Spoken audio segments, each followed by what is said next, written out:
Thank you very much for tuning in, guys, today. I really appreciate your support. I read all of your comments and I try to reply to all of them. The topic of today's video is why I made a decision to invest and buy a property in Philippines. Before I start, I would like to say that I'm not a financial advisor. This is not a financial advice. And before you make any investment decision or purchase a property, you should do your own research. This is just a conversation between me and you, and I want to walk you through my decision process, which led me eventually to buy a property in Philippines. So my situation is that me and my wife, we live in Singapore. My wife is from Philippines. I'm from Europe. With the current prices that are in Singapore, it is obvious that most likely I will never be able to purchase any property in Singapore. We are talking about 2, maybe 3-bedroom condo. It's at least now it seems like completely out of reach, and the prices of the properties in Europe are slowly catching up. Any major city is simply expensive. It's not only Singapore, every major city. So I ended up in a situation where I was able to save a little bit of money, but it was not enough to make any investment in Singapore. Even though I am married to my wife that is from Philippines, we actually never talked about purchasing a property or investing in Philippines until we took the first trip to Philippines together. And after I saw the Philippines myself, I actually got the idea of investing. It was not her. So I just would like to share with you my first impression of Philippines and how it led me slowly to grow confidence to make an investment there. I would start with the obvious, right? Philippines is in Southeast Asia, and the temperature is simply great all year round. So it is a warm country. Philippines has thousands of islands. We happen to be on the main island, the same island as the capital of the Philippines, which is Manila. And within a couple of hours, you are able to reach a beach no matter where you are on the island. So this is also the main driving factor, that even if you live in inland, if you want to make a day trip and drive an hour or a couple of hours, you are able to make it to the beach. So this is actually a big factor which I consider as a luxury, actually. So we have the weather, we have the proximity of the beach, and the other thing which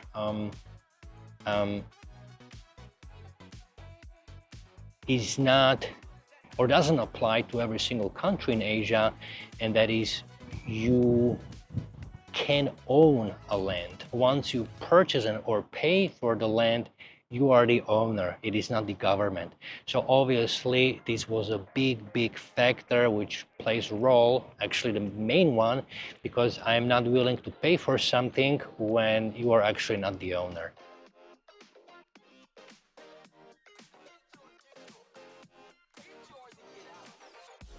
Last but not least, Philippines is a developing country, which means, luckily for me, that the prices of the real estate is cheaper compared to the Singapore or in Europe. Of course, even Philippines, guys, is not that far behind. If you end up in Manila and you want to buy an apartment, good luck to you.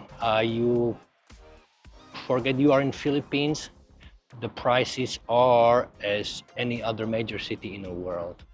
And for that reason, thankfully my wife is not from Manila. It's about 3 hours drive from Manila. Um, and because of the distance, the prices of the properties are still reasonable. Further you go from Manila, the properties of the properties obviously go lower. The first impressions which I got after I arrived to the Philippines, which sort of started, growing the seed in my brain of potentially buying a property was when I went to see the city where my wife is from. When you end up in the city, it will become very quickly obvious that not that long time ago, it was a village which very rapidly grew into a city, meaning that in many places it doesn't have a proper infrastructure. By proper infrastructure, I mean a sidewalks, which anywhere else in the world you would take something that is so obvious. Well, in the Philippines, you don't have a sidewalks. You have narrow streets where you have hundreds of tricycles. Here and there, you have a car, and right at the edge of the road, you would have a wall of a house. So yeah, this is a specific about the Philippines. But anyways, I saw that the city or the area where my wife is from is developing fairly quickly, and the infrastructure doesn't even get a chance, to catch up with the progress. This was the first sign. Second sign, and that was actually the you may find it funny, but when we were driving down to the main street in a city, we came across Starbucks. And that's when I realized that Philippines is not that poor country as I thought it was. When I went to college in my country, Starbucks was not there. I don't know if they even have Starbucks today. And that was a city of 250,000 people. The city my wife is from is around 150,000 people, which is smaller. And all of a sudden I see Starbucks. Starbucks, a place where a coffee cost $5. So that was a telltale sign that not all the people in the Philippines are so cheap, because if a Starbucks can survive, then definitely there are people that have money. The other thing, I saw immediately along the street every single fast food chain that you can imagine, from the McDonald's, Burger King, obviously Jollibee, because we are in the Philippines, and they were just everywhere. I felt like every 300 meters there's a fast food chain, which was very surprising to me. So this, I started connecting the dots, and I just realized that I'm not in a village of some rural area, but Philippines, even though classified as developing country, I think they are developing very, very quickly. So this was a surprise for me, guys. And then there were small things like just driving by and you see the endless rice fields with beautiful green colors. You were able actually to see peaks of the mountains in the background, which were not covered by skyscrapers or high-rise buildings, at least in the area where my wife is from. So immediately you got a sense that you came to a place which is under a rapid development. However, few kilometers out, and you are still in the rural area, almost like in a village, with all the nature, with the fields, and people living simple life. Then, last but not least, I during my first visit in Philippines, I got a chance to meet my wife's family, and quite a few family members, to my surprise, actually spent their life working abroad, and once they reached the age of the retirement, they came back to Philippines where they retired. Obviously, throughout their whole life, they had a clear vision in mind, and they knew that they want to come back to Philippines. So throughout the whole 30 years of their production life, whatever money they saved, they were buying properties, and it turned out as a good idea because the land appreciated quite well, as I'm sure that you are aware.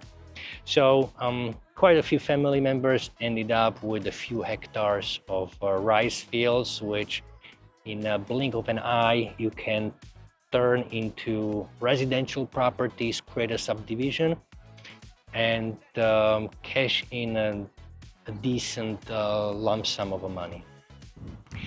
Obviously, we were discussing the current price, market price of the properties, and I was mostly focusing on the land, not on the condos, not on the houses. It was purely the land, because my situation is I still live in Singapore and hopefully will for quite some time, and I just know that I won't be able to maintain the house remotely. So my focus is strictly on land. And I didn't even care if it is residential or commercial or agriculture, as long as I can find a good deal. It would make sense for me to consider, investing. So my first visit to Philippines was, I think, about maybe 7 days or so, not very long. And after 3 days, I just realized the great potential. And for the remaining 4 days or so that we stayed in Philippines, I spent long hours on my laptop and looking at the advertisements. What are the prices of the properties in the area, surrounding areas, more further away? So I would get an idea right into my head, the pricing map, how much is a meter square of land, and the price differences from one region to another are just incredible. And that's how I figure out that there's an opportunity, if you find a good deal, to actually make a good investment. At least in my opinion. If it turned out to be a right decision, we will yet to see, because it has been only 1 year now since I started buying properties. And by buying properties, I mean by buying a land, not a house, not a condo, just the land. And I will slowly go and break down each investment and the story behind it. How was the purchasing process in my next videos, and I will go in great detail. I will share with you the price, the problems, and believe me, there were many. So I will walk you through on mostly what not to do. I will call out the mistakes that I've made, so you don't have to do it. I don't want to tell you what is the proper way or how to do things. You will need to do this research on your own. But based on my mistakes, I can definitely give you some sort of an idea what to avoid at any cost, or you may run into troubles and problems as I did along the way. So anyways, in at the very high level, these were the main elements which I was considering when I started looking at the real estate market in the Philippines. I went to the Philippines for the first time without any idea that I may end up buying something. But once I saw that for a fraction of I would pay in Singapore, I can actually buy land of 300, 500, or more meter square land. It really planted a seed, and I just got an idea that, hey, I will probably spend all of my productive life in a Singapore in 2-bedroom apartment. If I get lucky, 3-bedroom apartment. Why can't I have at least during my retirement a landed house with a backyard within my within the means of what I can afford. Don't get me wrong, guys. If I was able to afford to buy a property, a landed house in Singapore, I would definitely do so. But I'm just being realistic. It is out of the reach, and I need to look for a plan B. And for now, until the situation will change, the Philippines turn out to be a plan B. And if you subscribe, I will walk you through all of my journey, and I will walk you through all of my future journeys which are yet to come, because we are actually flying to Philippines in 2 days. We will spend there 1 week. I need to visit all of my properties. I will be making videos. We will be meeting real estate agents and talking more about real estate in Philippines. So if this is a topic that you are interested in, please consider subscribing, and leave me a comment below. Let me know if you are also considering buying a property in Philippines, or maybe you have already done so. I would love to read your story. And anyways, that's it for today's video. I really appreciate your support. Please consider giving this video a like if you found this video useful, and I will see you in the next one. Thank you.